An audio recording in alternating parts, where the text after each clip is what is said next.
One of the most common things that I hear when I speak to economic development agencies is they'll say, "Oh, well, you're talking about like startups, right? Developing startups and stuff. We don't have a startup problem. We have a funding problem. All right, like we have good startups, but they just can't get funding."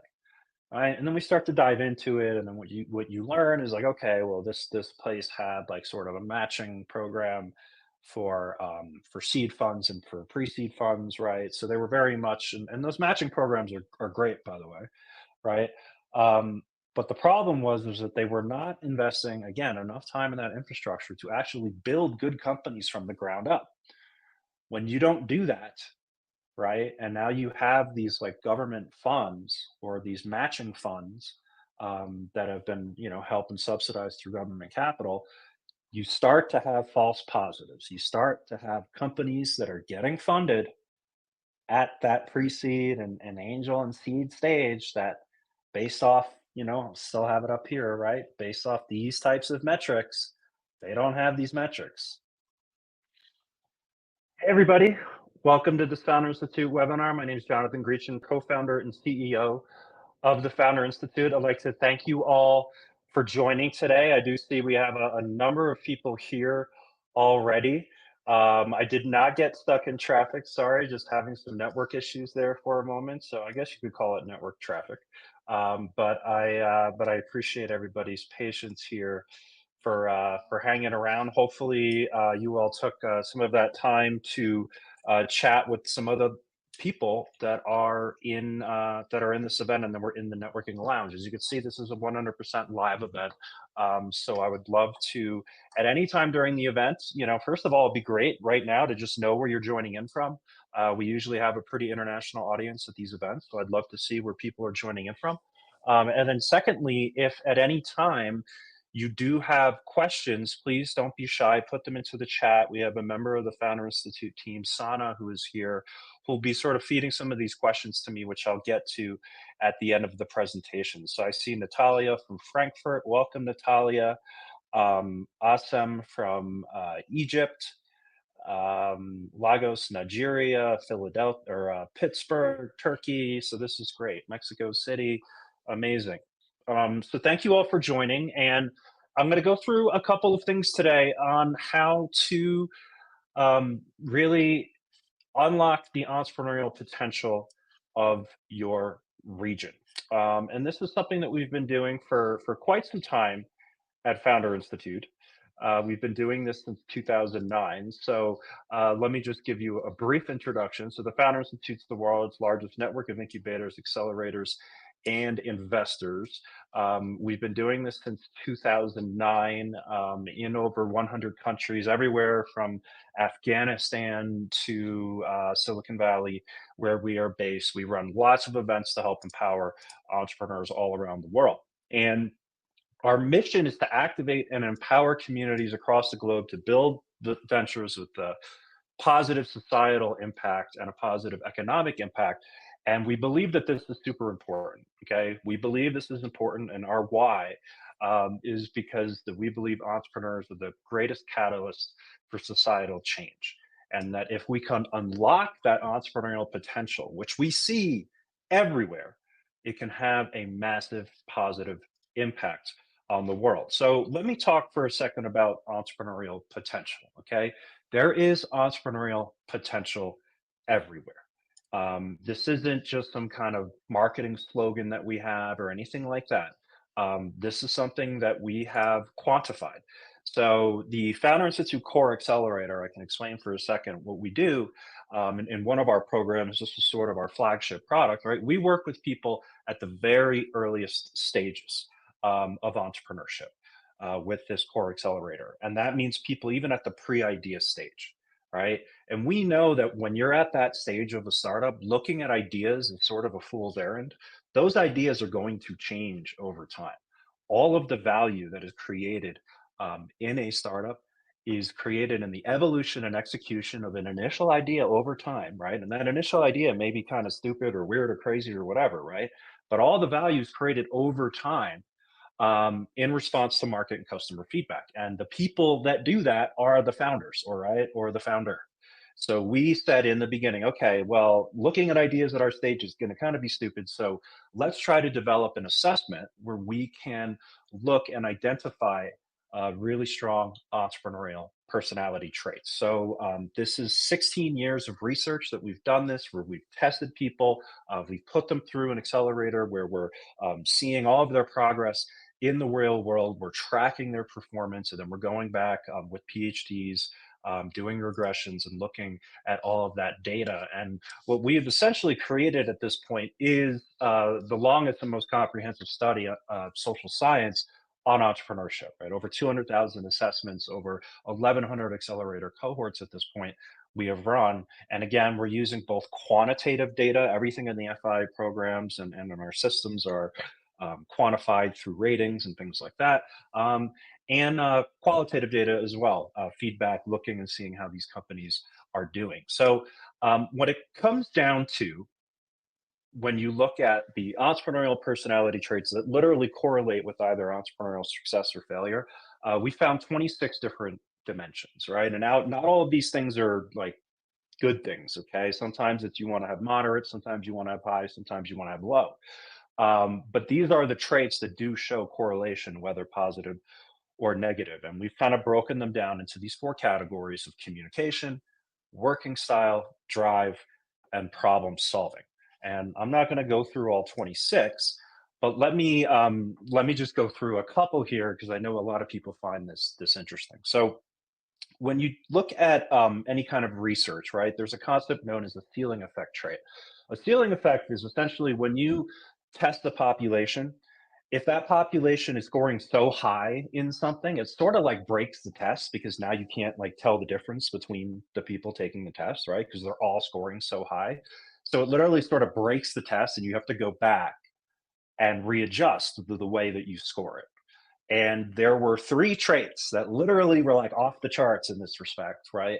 Where we had to go back and score it that correlated with really strong entrepreneurs at the earliest stages, right? And those three were curiosity, perseverance, and self reliance. Now, high curiosity, it's people that love learning, they derive energy from projects outside of their comfort zone, they value the input of others, and we're able to see kind of around the world too, with all the chapters that we're in, where are the places that these traits are the highest, right? And surprise, surprise, guys, it's not all like Silicon Valley is the highest and all these things. Different places have different strengths, and Latin America actually has more cities in the top 25 than any other place in the world. Perseverance, I think, is fairly self-explanatory. Hard work, grit. They don't feel failure. They have high self-control, high emotional control.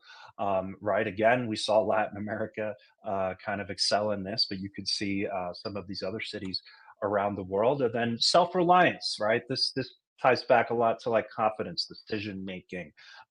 People that understand their own strengths and weaknesses are able to be sort of reflective and improve over time. And some of the areas for self-reliance you could see here too. This is where the United States actually came into play a little bit, a little bit more. Um, on the other side of the equation, so I told you about the ceiling effect. Now, there's also something called the floor effect, right? So the floor effect is literally the opposite of the ceiling effect. So this is when people score so low that you have to kind of readjust the scoring. And this was a really funny one. We thought it was patience, right? People that have a lot of patience in the beginning, right? That's you need to sort of be really impatient when you're first starting up a company, right? Those are the traits that we really see excel. And then we've also been able to look at this across different periods of time. So as companies mature, as you could probably imagine, patience then starts to flip, right? Then it starts to become an asset over time when companies start to scale. But in the beginning, the patience is really, really, at a premium for being low. But things like high proactivity, competitiveness, risk tolerance, decisiveness, right? These are all the things that really kind of going from 0 to 1, and we can kind of see what all the different stages look like for entrepreneurs across the spectrum. And part of this as well, we worked with our social scientists and we said, okay, look, like let's look at all of the successful entrepreneurs around the world. Like, surely they must be sort of falling into like a series of buckets of these personality traits, right? Combinations of these personality traits that keep showing up over and over and over again, right? And once we did that, we broke it down into these 9 things, and then we sort of gave them these cute marketing names, right? Just based off of the high traits and the low traits that each of them had. So, like for example, the hustler, right? He's the super type A, energetic, go getters, outgoing personality, right? Great salespeople, but guess what? They're in a lot of cases they're going to be a little bit less proficient in things like long term planning, strategy, things like that. So there's all these different strengths and weaknesses, and each region, as you could probably imagine, is unique as well, right? So I'll just go through 2 of the regions here. And I always like to say here, and I've given this presentation in a lot of places around the world, and not this exact presentation, but I've shared a lot of this data. And, I always like to just preface it with, we're just looking at the data, right? There's bias and everything. And hopefully nobody gets, you know, uh, offended, but we're just purely looking at the data.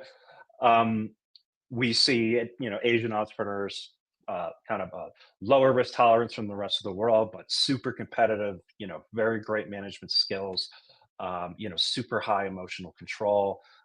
Australian entrepreneurs, super adaptable, super autonomous, very innovative, very proactive, very low on collaboration. And I remember when I shared this at a big summit that I went to, and in Melbourne a couple of years ago, people were kind of laughing because I guess there's this concept in Australia called the tall poppy syndrome, where it is sort of people acknowledge that it's part of their culture that collaboration is not it's not necessarily the strong suit. So each region is unique, right? And it's a shame because we see so many places are always like, okay, well, how do we make X the next Silicon Valley, right? And the first thing that I'll say here is, look, don't try to be the next Silicon Valley, right? Every single region has different strengths and weaknesses, right? And that doesn't just come down to like infrastructure and, oh, how is this a place that people want to live, and all of that kind of stuff. Every place has different strengths and weaknesses, and you should play to those strengths. And let me give you an example. So I recently gave a presentation at a conference called GoFest in Bogota, right? And we went a little bit deeper and we said, okay, well, what do entrepreneurs in Colombia? And we've been in Colombia, I believe, since 2011, running a number of different programs there, right? Their entrepreneurs are crazy motivated, okay? 41% higher than the global average, right? They're very self reliant, they're very risk tolerant, and they're very competitive, but they have low collaboration, right? So we're talking to them. Okay, well, look, how can we play to those founder strengths? Well, if you're looking at that, right, don't do the same thing that they're doing in Silicon Valley, in New York, or Sao Paulo, or wherever it is, right? Maximize that high risk tolerance to provide people, and inspire them to find transformative innovations, right? Provide guardrails, but let's try to push them to create transformative innovations because they have such a high risk tolerance, right? Leverage that high motivation and competitiveness to set big goals and competitive settings to really bring out the positive qualities of those types of traits. And finally, this high self-reliance and low collaboration, right? That means team building, and those types of things should definitely be a focus, because that was some of the weaknesses that we saw there, at least compared to the rest of the world. So entrepreneurs come in all shapes and sizes. Every single region has its entrepreneurial strengths and weaknesses from like a talent perspective. A lot of people, when I start talking about this test, they're interested to see how they score on the test. So there is a code here, and maybe Sana, we can put this into the chat. But there's a code there if you wanted to take the test. It takes about 30 minutes. At first, it took 3 hours. I don't know how we got people to take it, but since 2011 or so, we've been cutting it down and cutting it down, removing a lot of things that just didn't correlate. Right. So now it takes about 30, 40 minutes, and you get all your stuff online, and you even get an action plan on how to accentuate your strengths, and minimize some of your weaknesses. So we see this potential all around the world. And I believe that it's one of kind of the great faults of humanity right now, right? I think probably the fact that we're filling our world with carbon monoxide and fossil fuels is the big one, right? There's a lot of different big ones, but we also believe that we are wasting entrepreneurial potential at a massive, massive scale. And if a lot of you on the line here are, in the business of economic development, I mean, I'm sure you know that entrepreneurship is a societal superpower, right? There's been numerous studies, but this one, it's one of the new businesses correlate with the number of transformational innovations, right? Large businesses aren't necessarily incentivized to create the transformational innovations, right? They're incentivized to sort of protect their moats and their territory. It's the new businesses that come up that disrupt the market and create these transformational innovations that really push the needle. Every 1% in increase in entrepreneurial activity in a US state correlates with the 2% decrease in poverty. Okay. So literally entrepreneurship, not only does it create these transformational innovations and increase GDP, it helps create a more equitable society. It provides social mobility. It provides more opportunity for people to participate in your economy and to contribute to your economy. And finally, new businesses create virtually all net job growth. In their first year, new firms add an average of about 3 million jobs. And in any given year, existing firms are cutting an average of 1 million jobs, right? And this should not be a surprise. It's all about once companies are very, very large, right? It's all about efficiency. How do we create efficiencies, right? They're generally in the business of trying to figure out how to get as much profit out of how many little jobs they could potentially put out there, whereas startups are creating things from the ground up and creating new jobs and new opportunities. So economic development, and kind of startup capacity building. What we've seen in the Founder Institute, and again, we've been doing this since 2009, and we've worked with economic development institutions from all around the world. Literally running programs in Afghanistan and Kabul to help women entrepreneurs. We've worked with the UN, various incubation centers around the world, universities, et cetera. And what we've noticed is that, I'd say probably in about the 2010s or so, what we saw around the world was this startup capacity building playbook like 1.0, right? And it kind of made a lot of sense, right? It's like, okay, well, what are governments typically good at? Well, governments can create, physical infrastructure, right? So that's one of their core competencies. So what did they do? They start and went out and built these huge innovation parks, right? Places. Let's get places with ping pong tables and bean bags, and places that look like what Facebook looks like and what the Google offices look like, right? Let's create just these innovative places and have really awesome ribbon cutting ceremonies, right? Then what else are they good at? Well, they're good at kind of dispersing funds, right? So then they started creating venture funds in order to invest in the companies that were, coming out of some of these parks and that were starting to create a little bit of traction in their markets. And then what's the last thing that governments really focus on a lot is FDI, right? Foreign direct investment. So they spent a lot of time trying to attract international venture funds, especially Silicon Valley venture funds, to come to their events, to their conferences, right? They started, importing, very large conferences, startup conferences, to put a highlight on their cities and on their regions and try to get people to start investing in the startups in their region. Now, the problem with this, right? And I think if a lot of you are on the line today, you've probably seen that, and this isn't really much opinion, it's just sort of observed fact at this point, that a lot of these initiatives have done very little to create sustainable results. They've created a lot of press, a lot of ribbon cutting ceremonies, and things like that. Probably got some people elected, but they have not created sustainable results. And if you look at what the pattern is between that kind of 1.0 thinking, is that most of those initiatives are really just bent on supporting breakout entrepreneurs, right? It's helping breakout entrepreneurs, um, essentially, scale faster, right? And try to get them direct investment from Silicon Valley investors and things like that. Give them a place to work. Give them funds to help to grow.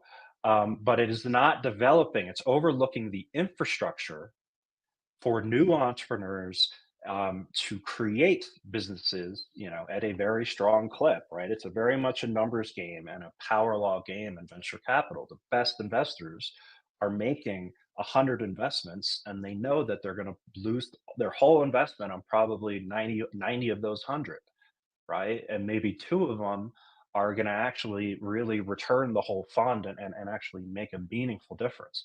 So you need to be creating this startup infrastructure to empower new entrepreneurs to create businesses in your region and to stay in your region. So what we've really seen is this 1.0 methodology of economic development for startups has been very top down, right? Very forced. Like, hey, let's build this amazing campus. Then people are going to go there.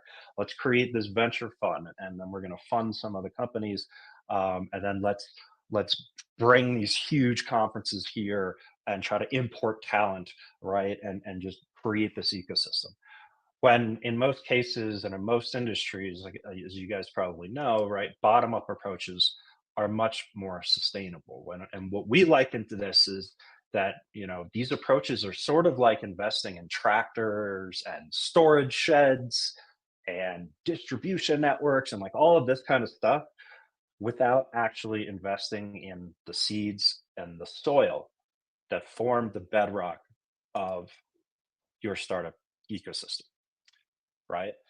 So one of the questions we ask a lot about to a lot of people is like, okay, so why don't we just start to create more entrepreneurs? Well, you have to have a sustainable infrastructure, okay, to create any ecosystem, right? And again, now we're going from not a top-down approach, but a more holistic kind of grassroots bottom up approach, right? You have to create sustainability within your ecosystem. And I think a lot of the economic development professionals and governments that we're speaking to, are starting to come around to this thinking. So the Startup Economist, which is a great blog that I recommend you check out. It's run by Paul O'Brien, who's head of public affairs at Founder Institute, and he actually did a poll, right? And his is a newsletter. So these are really people that are really deep into economic development all around the world. They're practitioners, they're government officials, economic development advisors, et cetera. And he did a poll, 500 people, of what they think are the actual reasons for a lack of startup funding in their markets. And surprise, surprise, it wasn't some of the things that you would typically think, right? If you ask your average person, they're going to say that the biggest issue is that we have a capital problem. Okay, there's not enough funding in our market.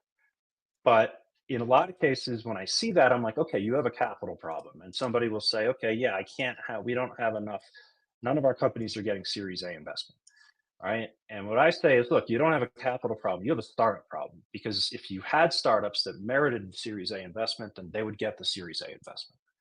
Right. The problems go much, much deeper than just creating a government venture fund or something like that, right? Things like the mindset, the risk aversion of not just the entrepreneurs but the investors, the limited network connections, the fragmentations of these ecosystems, and how they're not even talking to other cities in their region because they sort of see each other as competitive and things like that, right?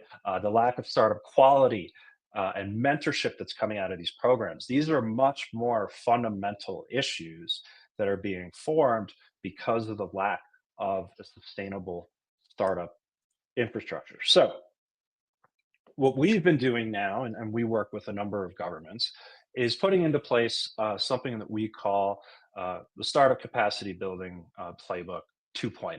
Okay, we've learned some lessons, I'd say, over the last 10, 15, 20 years, whatever you want to call it, of everybody just trying to, just rushing to build space and build funds and import talent so that we could create unicorns and get, Andreessen Horowitz to invest here, and, just that kind of thinking, top down thinking, to a very much up, you know, bottom up thinking, a much more grassroots thinking that can create something that is sustainable. And for us, it comes down to three different steps. Okay. It is first activating your entrepreneurial talent. Second is empowering that talent through structure and mentorship. And then finally, it's igniting your funding ecosystem. So I already talked a little bit about identifying entrepreneurial talent, right? Obviously, Founder Institute, we've used a very social science approach to do that, and certainly not the only way to do that. You can run events, you can do competitions, you can do all of these different things to really start to identify the people that are standing out, that have these unique entrepreneurial traits. But I would very much encourage you to do that at the pre-idea stage. Okay. Because again, ideas at these early stages are nothing. They're just the seeds. Every successful startup idea is very different when it actually has success than when it started at the beginning, right? It's almost never the same. It's that evolution over time is where all the value is created, and that is created by the people, the talent, the entrepreneurs.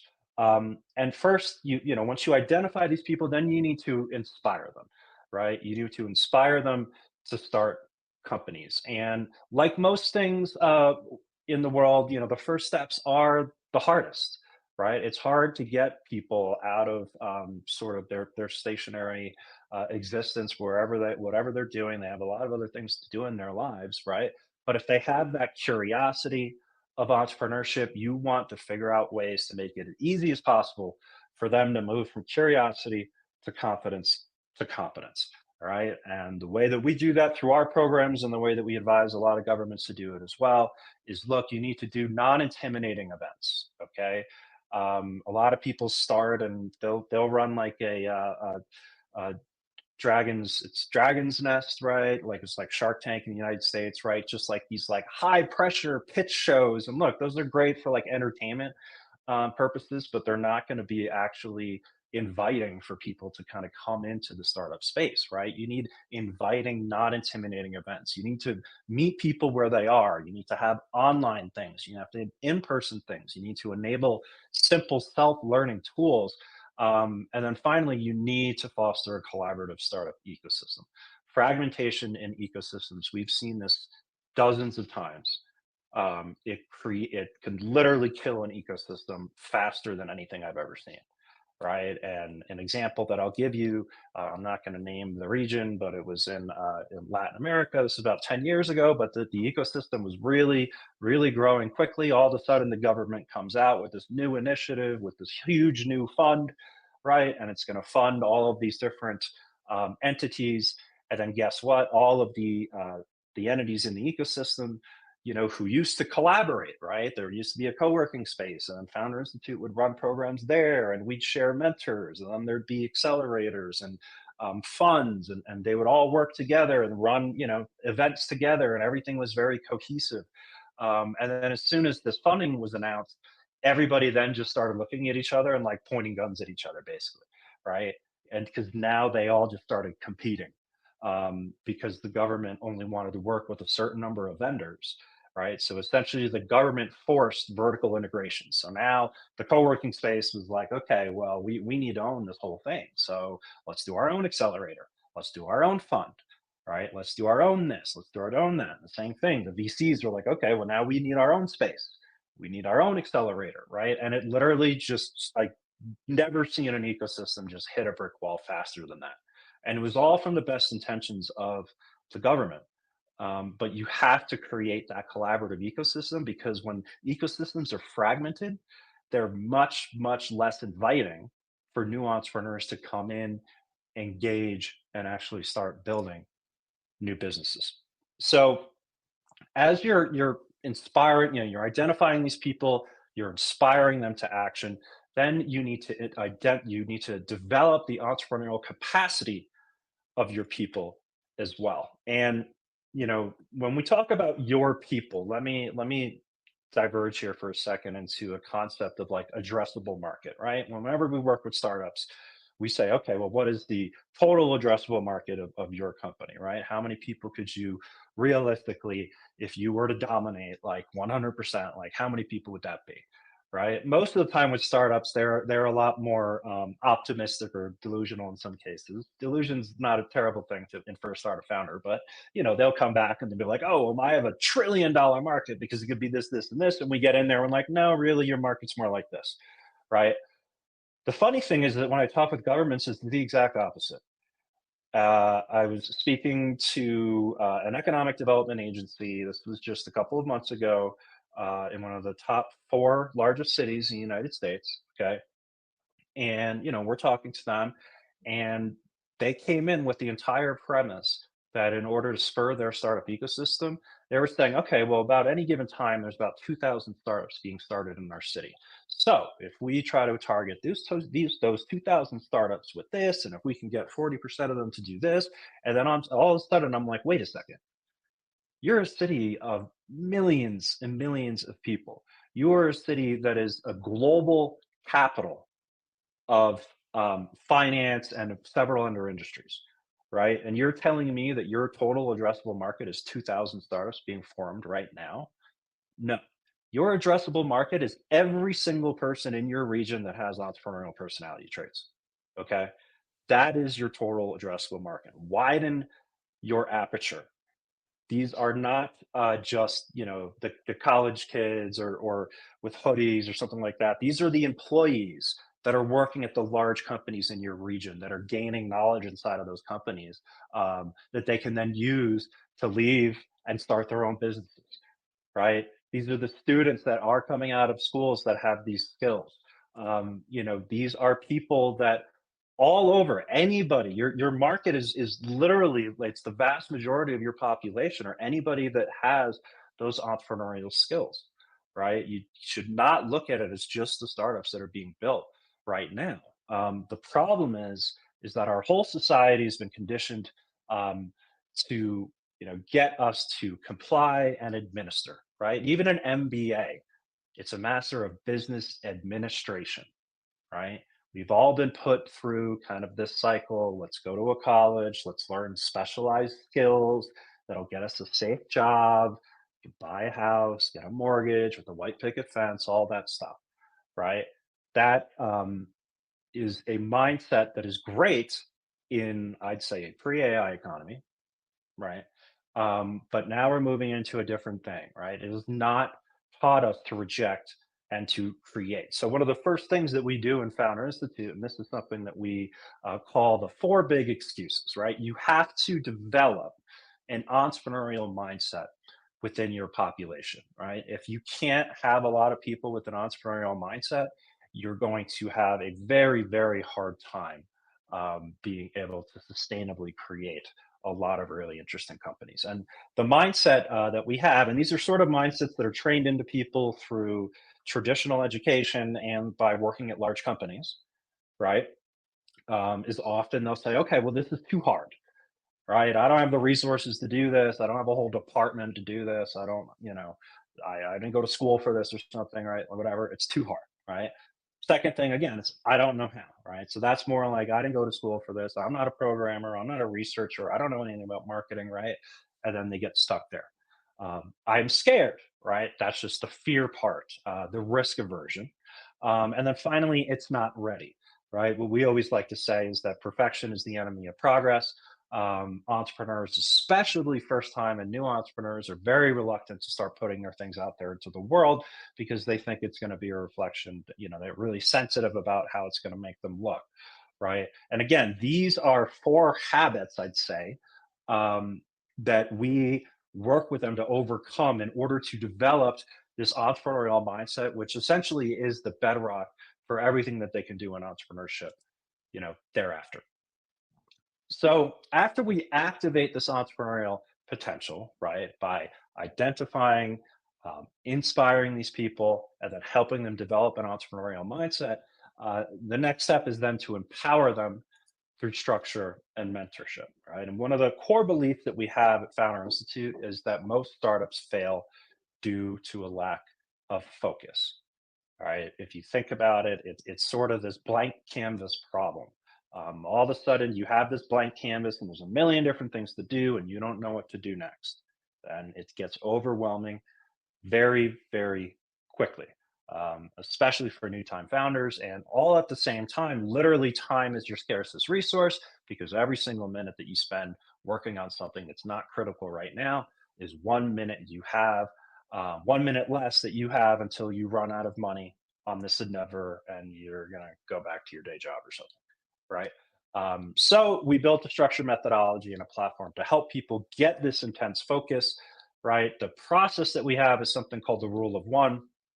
And this really just works with people to say, look, at the very beginning, if you can't put these five ingredients together in roughly this order, you're not going to have a very large chance of success, right? You need to just first focus on solving one problem for one customer, for one product that is one killer feature and one revenue stream. All right. There's so much noise in the market that if you're not being niche and very specialized and really scratching an intense itch for a customer, right, whether they're B2B business or even a consumer business, right, you're not going to stick out in the marketplace and you're just not going to be using your time wisely. And that is the process that we use in Founder Institute. But I also would say, a lot of processes and our process, it's a mix of a lot of proven methodologies, right? But a lot of these processes are out there. A lot of these methodologies are out there, right? It's sort of some of them have been commoditized, right? There's lean startup, there's customer development, there's things like that. Um, the problem is that you can't just rely on a process. Entrepreneurship is too much, variation, too much chaos in it, too many things that are not necessarily in your control. To create great companies, process helps, but it has to be combined with the system, right?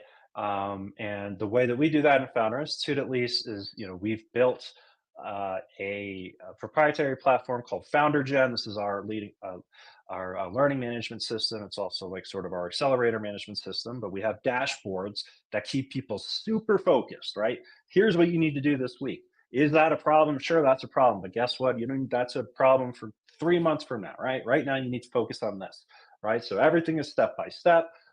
They go through the list, lots of different resources that they have, and then there's AI tools now to help them every single step of the way. So literally, we take sort of that structure concept to the extreme, where it's literally step by step by step. Remove that analysis paralysis that we see kill so many entrepreneurs before they can even get started. Um, and we provide structured mentorship. This is a very common mistake, right? A lot of people say mentorship, mentorship, mentorship. Sure, mentorship is super important, but just putting a couple of people in a room with no context, no structure, and expecting there to be great mentor founder relations and time to be spent efficiently, is sort of a fool's errand. What we have done is make it as easy as possible for mentors to participate. Right, we actually have a metric that we track in Founder Institute, which is these feedback interactions per program. Right, our founders at every program are getting feedback every single step of the way, and it's very structured feedback, right? We have rating systems. There's different topics, different sessions, different types of presentations, strategy presentations, pitch presentations. They can book office hours.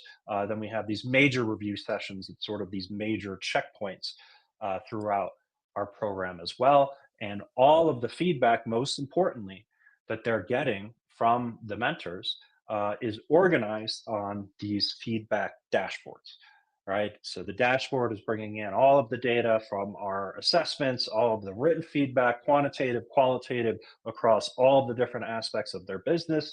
And it's even doing a little gamification there too, so they could see how they're doing in compared to the other people in their cohort. And here's a takeaway I'd love for anybody to take and steal this idea. Okay, um, actionable feedback is is more challenging than you would think with entrepreneurs. In the early days of Founder Institute, we always wanted to make sure that we were quantifying feedback with numbers. So at first we started with a 1 to 5 scale, right? What we quickly realized that it was something like 70 to 80% of the ratings were threes. And guess what?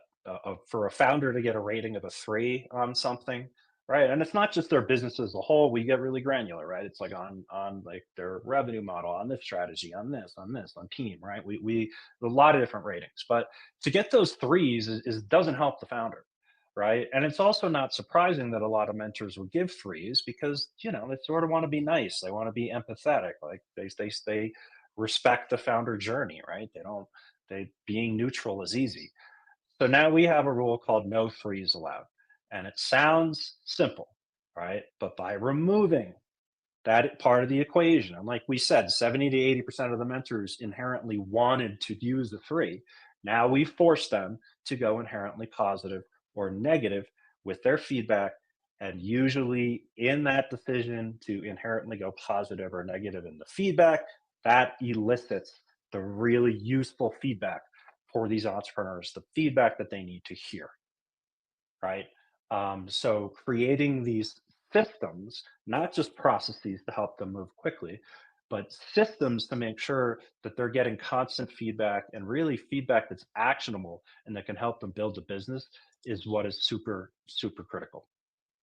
And then finally, in this capacity building playbook that we're doing, is the last step is to ignite your funding ecosystem, right? And obviously, you want to connect your ecosystem, with local. You want to connect your local investors with global investors, right? You want to make sure that they're connected for co-investment opportunities, et cetera, right? You want to connect other various people in your ecosystem with global investors, global investor networks, right? Obviously, that's all important. We do that at Founder Institute through something called the FI Venture Network. We have our own venture fund, Founder Capital, and we have a sister company that we spun out of FI a couple of years ago called Decile Group, which has a fund of funds and helps launch startups. And I'm going to talk about that a little bit more in a second. But there really is a massive over reliance on trying to raise funding from US investors. Okay. And obviously, I'm speaking to the international crowd here, right? But there's just, but even in the US, right, if somebody's in Ohio or something, like they're going to be just like New York investors, right? Or Chicago investors, or Texas investors, or Silicon Valley investors, right? They're always going to be looking for like those big pockets of investors. And I think that's really not a good way to look at it in the beginning. If you look at the stats, right, literally this correlates almost perfectly. Um, the earlier you are as a startup, the shorter geographic distance you are going to be to the money that is funding it. Okay. So when you look at all of these initiatives that we see economic development agencies do, right? And again, I do think it's important.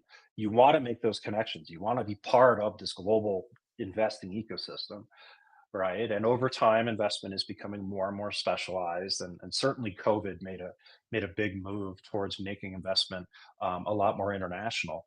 But still, at those very early stages, literally the things that unlock the potential of your new entrepreneurs, these angel and pre-seed rounds, that is almost always going to be coming from investors either locally or regionally in your market, right? So you have to stimulate the next generation of first check and second check funders within your startup ecosystem. And trust me, a lot of them are there, right? We see this a lot in a lot of different markets. There's a lot of investment dollars in those markets, right? And even in the most nascent startup ecosystems, there's a lot of investment dollars there, potential investment dollars, right? But they're going towards commercial real estate and commodities and just other traditional investments, right? They haven't really looked at the venture asset class. So in a lot of ways, you sort of need to, and this is sort of a cycle, right? You need to activate the potential of your local startup ecosystem as well, right? Because if you're just relying on, oh, we're going to get run these big conferences, or to get all these big seed investors and Series A investors and later stage investors to come to our conference and start looking at these awesome startups that I have. Sure, that you may make some connections there, um, but keep in mind also, if you were look correlating on this, the longer you go, that once you get to Series A and Series B plus investors, like they have massive scouts. They're doing a lot of research, right? Most of the time, they're going to be the ones reaching out to the startups that they want to invest, the breakout companies that they see in regions, right? And that's why it becomes a lot more of an international funding game at that point. You have to develop this early stage funding ecosystem in your market, and these people, they need education and mindset development just as much as entrepreneurs do, by the way, right? And we look at this as these three leaps to activate a healthy funding ecosystem in any environment. First, you want to take sort of wealthy people, or even better yet, successful entrepreneurs in your ecosystem, right? And help them, make them more connections. I think first it's becoming advisors and startups, but then becoming angel investors, right? Then over time, as angel investors are successful, they start to group together and things like that. It's then, a lot of times at that point, they start to ask a very logical question, is like, hey, why am I still investing my own money? Right. So then empowering those angels to then launch VC funds.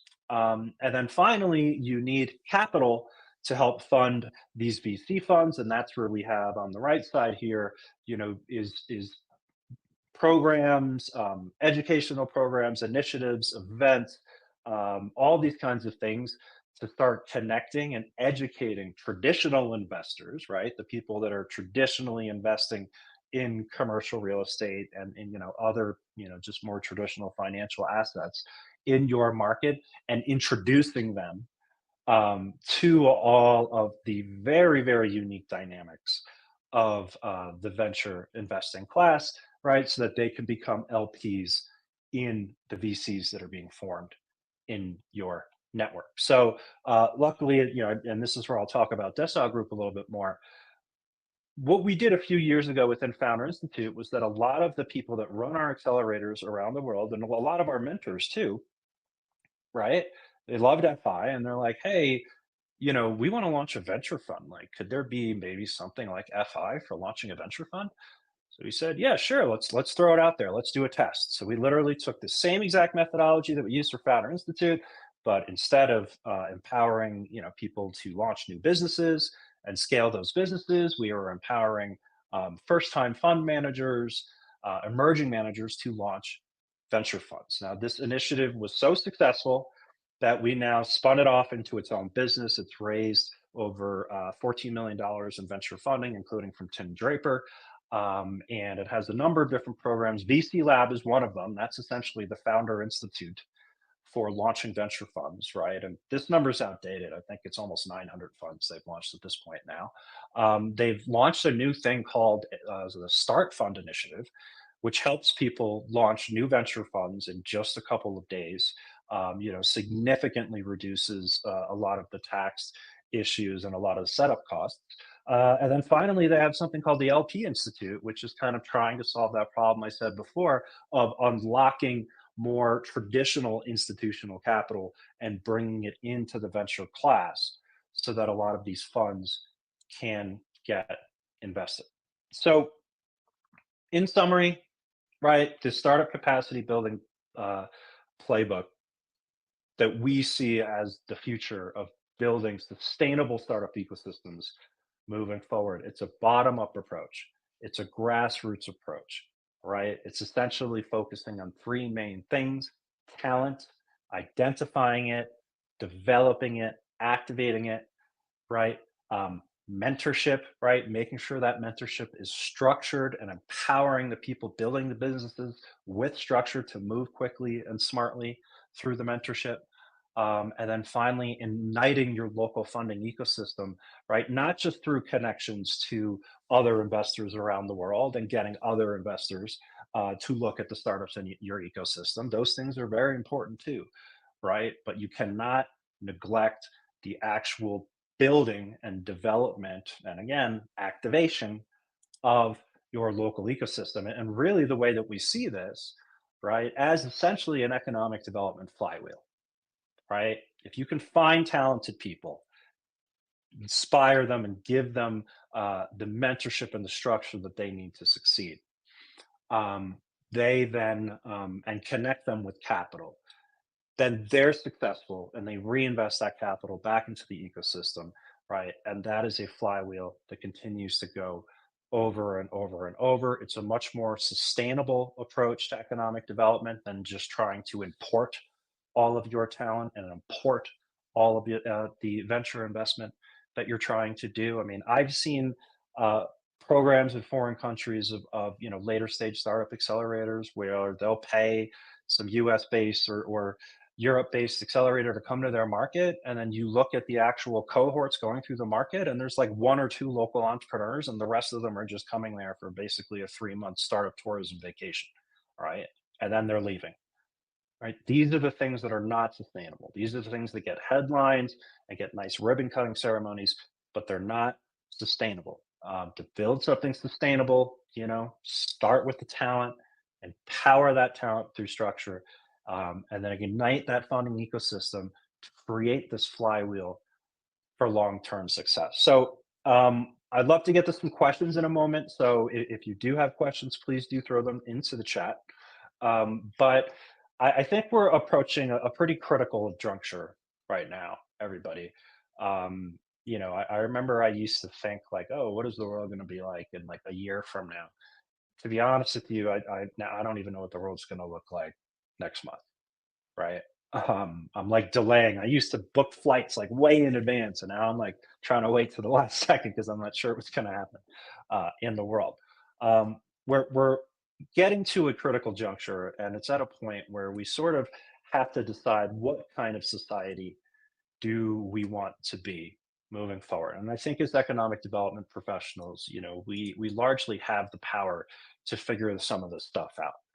Large corporations with the advent of AI, they are now more incentivized to cut jobs more than ever before. Literally, Mark Benioff a couple of months ago comes out with a quote, right? AI is already doing 30 to 50% of our work.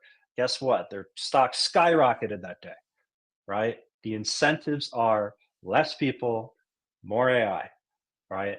Um, and all of the trends in the world, right, are making entrepreneurship more and more critical, right? It literally is going to be the skill that defines what this post AI economy looks like. Now, look, we are building an ecosystem to try to help this. We're launching communities through Accelerator Lab. We're building startups through a variety of funds and accelerator programs. We're also building funds and empowering new venture funds and new LPs, new forms of capital to come into the venture asset marketplace through Decile Group and some of our partnerships there. But I think it really is up to all of us to try to define a better future because things I think we can all agree are going to get pretty rocky these next couple of years as AI starts to infiltrate and just cut more and more jobs around the world, not to mention just all the geopolitical issues that we have, right? We just have this technology that is going to fundamentally change every single thing that we do, right? We need governments to step up and activate their potential and build inclusive innovation infrastructure to get new people building businesses locally, stop relying totally on just trying to import these things into your market. Universities needs to prepare the next generation for a world where these entrepreneurial skills are paramount. And corporations need to future-proof their businesses, right? They need entrepreneurial upskilling within their organizations, and they need to support a lot of new initiatives as well. So, with that, I'd like to say thank you. You could get your free DNA assessment at bit.ly/econdevdna. And yeah, I'd love to get to any questions that people have. So let me flip around. I got a lot of windows open here. I don't know if anyone has this problem. I need an AI that somehow needs to track my eyes and know exactly which window or tab on my desktop I intend to look at any given time. But okay, so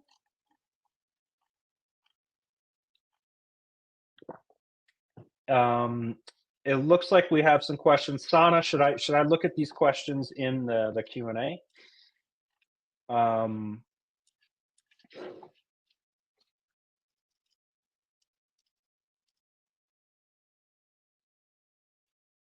okay, so let me go through here. So the first question I'm seeing here is from Paul. And Paul was saying that the point made about VCs competing with one another and creating silos in a fractured ecosystem feels huge. How do you find that cities are working better to overcome that? I The first thing that I've seen, guys, is that a lot of RFPs now require multiple organizations, right? Um, from being on the other side of an RFP, I can tell you that like quadruples the amount of work for the organizations that are participating in some of these RFPs. But I also think that it's super important, right? So that's one quick thing that you could do right there. You want to encourage people to work together. Kind of this vertical specialization of these ecosystems is really, really bad, right? If you have one entity that has the co-working space and the accelerator and the fun and this and that, right? And we've been in these markets, right? Then we start to run programs and like their mentors like won't even like mentor startups in our programs, and they're just like, oh no, I'm mentoring over there. I'm not really supposed to mentor anywhere else, right? I mean, it kind of gets ridiculous. Um, and when you have these ecosystems that are fragmented like that, you're limiting optionality for entrepreneurs. You're making it much more confusing for new entrepreneurs to kind of join the ecosystem and become a better part of it, right? So, um, yeah, the most effective thing that I've seen so far, at least from the government economic development standpoint, is those RFPs that do require multiple different types of organizations, right? And really discourage just kind of a one size fits all. One person's going to come in here and do every single thing, right? And we truly believe at Founder Institute that like it takes a city to raise a startup, right? Every single program that we run, we engage a lot of different people. Do we have a fund at Founder Institute? Yes, but more importantly, we have a fund network of thousands of investors, right? So that if we were to invest in a company or they were to invest in a company, that now makes our dollars that much more valuable, right? Because other people can join the investments and things like that, right? And that's really kind of the abundance, like you know, uh, the floating all boats kind of analogy that you have to push in your ecosystems. And I'm not going to lie, it's hard, right? Um, you're going to be fighting some natural competitive forces there, uh, but I can assure you that I've seen a lot of well-intentioned economic development initiatives turn out there that then made overnight, not even overnight, just whenever the second that RFP was published, right? Now all of a sudden, none of the people in the ecosystem want to work together anymore because they're trying to get all that money. So just it's just something you really need to focus on. We do have something, by the way, called the Startup Ecosystem Canvas. If you go to fi.co/canvas and Sana, maybe we can put that into the chat. At least that was a way where we sort of took the same concept of the business model canvas, where we created a worksheet where now you can start to map out your ecosystem, right? I think mapping out your ecosystem is one of the best things that you can do initially, right? And when a lot of people map out their ecosystem, they'll use like some online tool or something, and it'll be like imposed on Google Maps or whatever. But that's sort of irrelevant. Like, it's I'll walk a couple more blocks or whatever.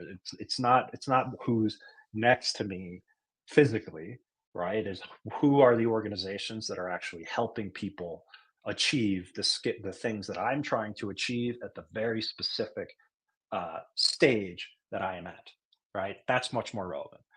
So that's why we built something called the Startup Ecosystem Canvas that really plots it out within the context of the founder journey, right? And that's something that you can publish. It's something we work with a lot of different governments on.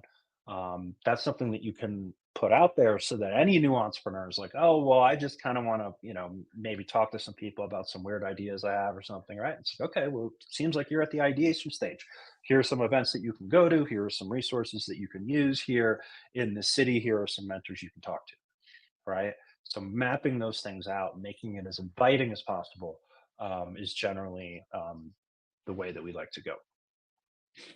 Um, so Leslie was asking, you mentioned connect them to capital. So what practical signals can founders build that make local investors see created risk as calculated opportunity? Well, I think one of the biggest issues that we've seen in building some of these local funding ecosystems is the lack of risk, right? Risk aversion. And I think it was on that chart that I showed earlier, right? Risk aversion was really, it was at the top of the list, was it not? I believe. Um, Sorry, I have so many windows open that I can't even find the thing here anymore. But the mindset development with investors is just as important with mindset development with founders. Okay. Um, I wouldn't say it's like, how can you help the founders adjust to that risk assessment? Founders need to generate traction. Okay. Traction is what breaks through the noise. Does a good pitch help? Yes, but traction is a universal language of investment. If you are able to show that you can do a lot with a little, then an investor will say, okay, well, it looks like you just need a little, you already have a Kindle that you've created, right? I have gas, AKA money. I throw my gas on that Kindle, good things can happen, right? So all of our programs really push founders not to just, hey, create a great pitch deck and stuff. That's part of it, but that's parallel processing with actually building the metrics that they need for investors to be interested in what it is that they're doing. And while I'm on that topic, I'll even just go very quickly. We published something here. Um, if you go to fi.co/benchmarks, okay, this is at least what we see from around the world on any given basis, right? So I guess we'll probably be updating this in December. We try to do it every 6 months or so. Um, but we look at deals all the time at Founder Institute coming in from all over the world.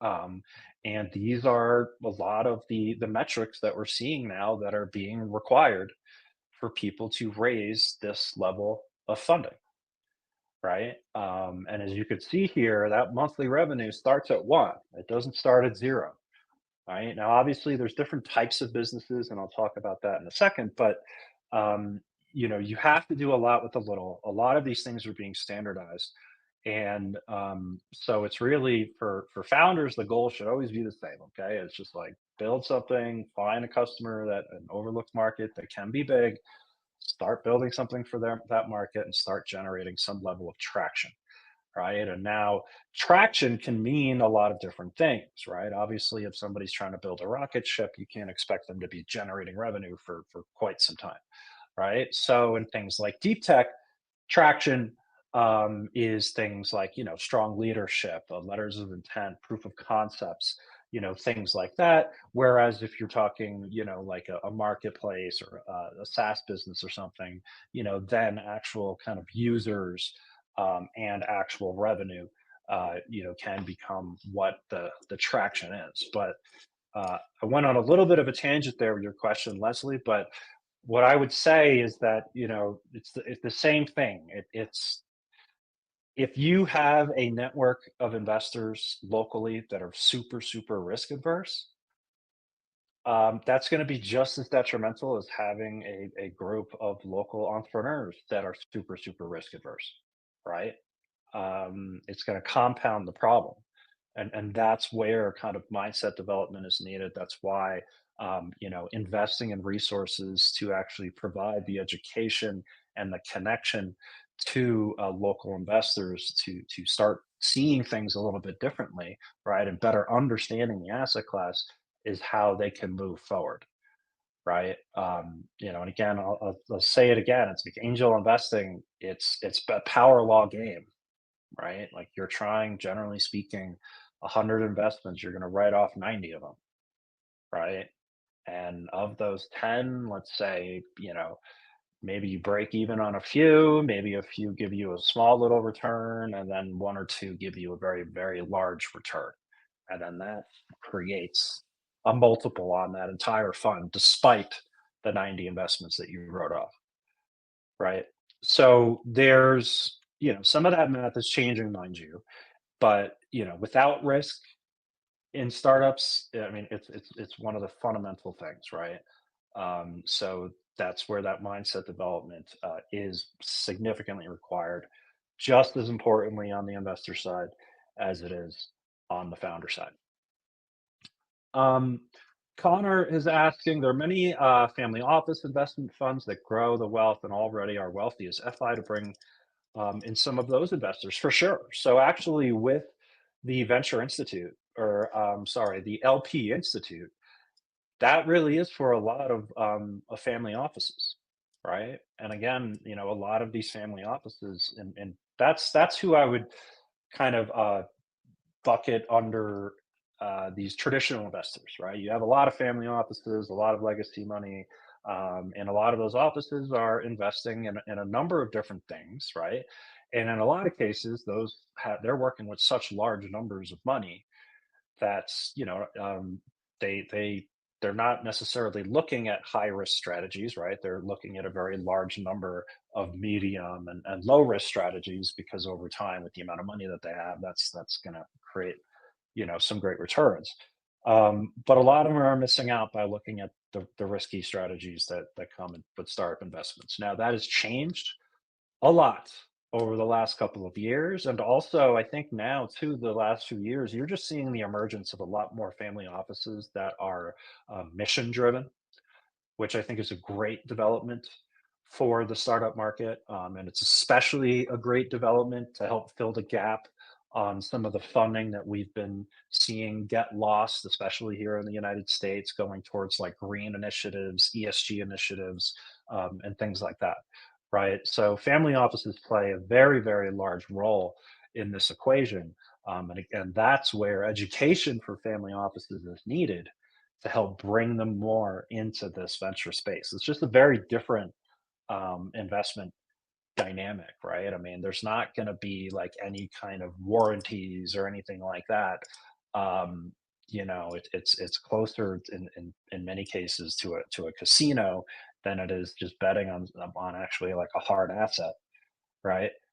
But but again, it's not saying put your entire fund into that. It's saying put some of your fund into it, to diversify it. This is the risky part of your fund, but it can help create a lot of amazing change in the world, and obviously create massive multiples that can far exceed a lot of the other investments that you're doing. So Albert was asking, who can we work with FI if we're starting our own accelerator or VC fund? So you could write into partners at fi.co at first, and we can point you in the right direction. We work with people to launch accelerators in their markets. We work with individuals, right? Decile Group and VC Lab work with emerging fund managers to launch new venture funds. We work with a lot of economic development agencies and governments to do some of the stuff that we showed you here today. We work with corporations on entrepreneurship and kind of closed innovation initiatives to help their entrepreneurs be more potential, to be more entrepreneurial, help their students be more entrepreneurial, excuse me. And we also work with universities to help kind of beef up some of their methodologies as well when it comes to startup education, mindset development, connection to capital for some of their businesses coming out of their institutions too. And Sergey is asking, how do you see the impact of immigration policies on startup ecosystems? Well, it's an interesting question. It's a very timely question with what we've been seeing here in the United States recently. In my opinion, the cutting down of these H-1B visas in the United States, and that's the biggest topic that's kind of in this space that Sergey is talking about. Uh, I think it's putting a lot more power into the hands of large companies, personally, because now you're making it prohibitive for startups to access talent that they can bring in to help them. Now, it's if you look at the like when I say that talent is everywhere, right? You could probably say that literally walk around the streets of Silicon Valley, walk around the streets of San Francisco, and there's no better indication why, right? Look at the CEOs and the founders of these companies, right? The majority of them, I don't know if it's the majority, but it's the very large percentage of them are immigrants. Okay, because America has set up systems. California has set up systems. Texas is doing a really great job of kind of doing this stuff right now too. In the United States, are setting up these systems to attract talent, right? To take talent from your regions and bring them to their markets, right? So I think the immigration thing, I understand it. You know, from a policy perspective, what the intentions are. Um, but look, it's I think the reason why Silicon Valley has been so successful for a lot of you know, there's a lot of reasons, but a very large reason is that it's been a magnet for some of the world's best talent to come and build companies, right? So if you limit that, then you sort of limit this advantage that we've built up in Silicon Valley. That presents more of an opportunity for people in other markets, right, to help them retain more of that talent.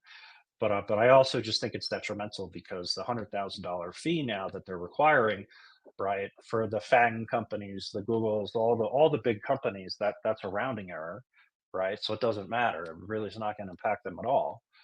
The problem is going to be for the smaller upstart startups, right? They're then not going to be able to attract that kind of talent because they're going to get priced out, right? So I just feel like it's in my opinion, it's as if the large businesses, the incumbents, needed more advantages against startups that are trying to grow and compete with them. Now we're kind of giving them more advantages, right? And that's the ability to import talent internationally. So from Anonymous. Hi, Anonymous. So Anonymous is asking, um, for markets where there's a lot of early stage investors, but post seed series investors is a huge gap. What kind of conversations have been had about capital inflow from non-local VCs while preventing startups from leaving? So the first thing I'll answer with that, and this is a conversation I had not too long ago. One of the most common things that I hear when I speak to economic development agencies is they'll say, "Oh, well, you know, you're talking about like startups, right? Developing startups and stuff. We don't have a startup problem. We have a funding problem. All right, like we have good startups, but they just can't get funding." Right, and then we start to dive into it, and then what you learn is like, okay, well, this place had like sort of a matching program for seed funds and for pre-seed funds, right? So they were very much, and those matching programs are great, by the way, right? Um, but the problem was that they were not investing again enough time in that infrastructure to actually build good companies from the ground up.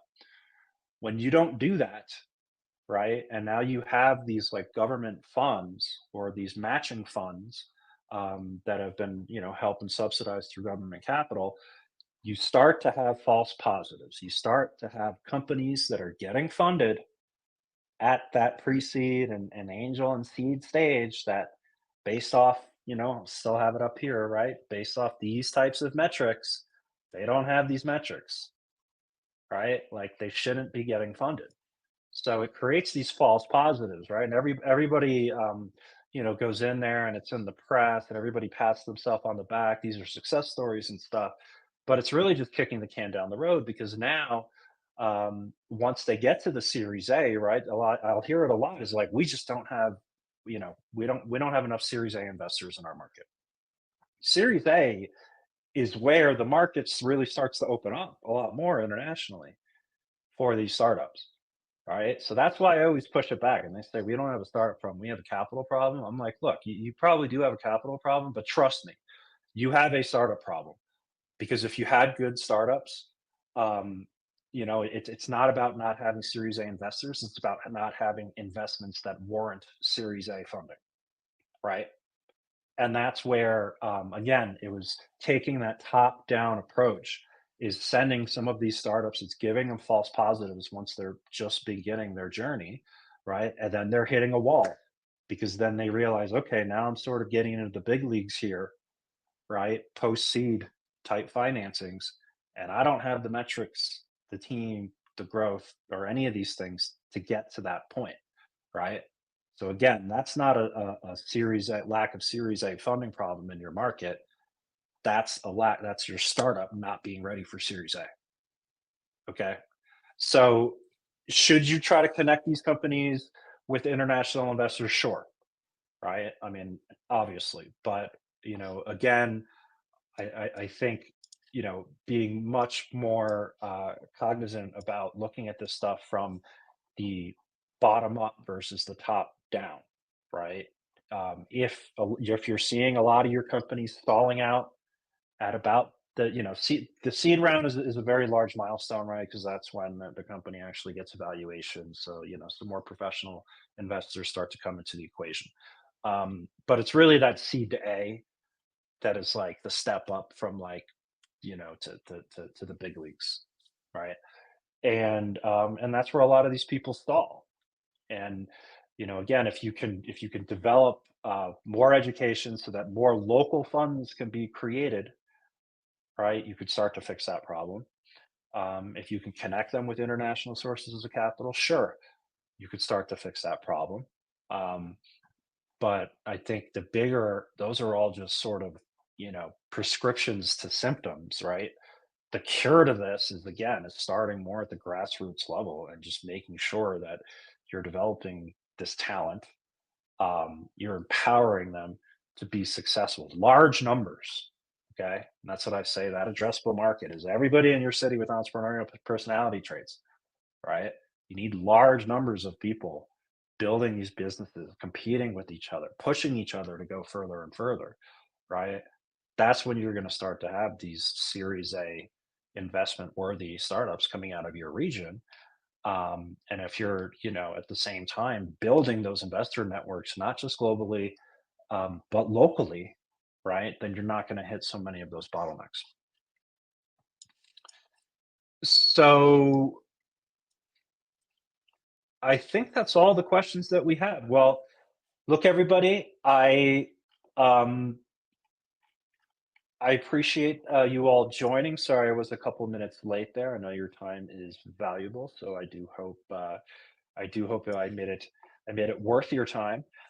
But please, if you do have any questions or if you'd like to connect with us at Founder Institute, check out um, fi.co or sorry, it's partnerships at fi.co. And if I just bring back here as well, that's the email. And take the test too, right? I encourage you to take the test. So it's bit.ly econ dev DNA. It's probably going to be case sensitive, by the way, that URL. So so make sure that you use that in a case sensitive manner. And I hope to meet some of you all soon, and would welcome any feedback on this event as well. I believe we were putting a poll in the chat, Sana, and if people want to stick around, there also is a networking session with other economic development practitioners from around the world coming up right after this talk. Okay, so thank you everybody for joining. Hope you all have a good rest of the day, and I hope to talk to you soon. Bye, everybody.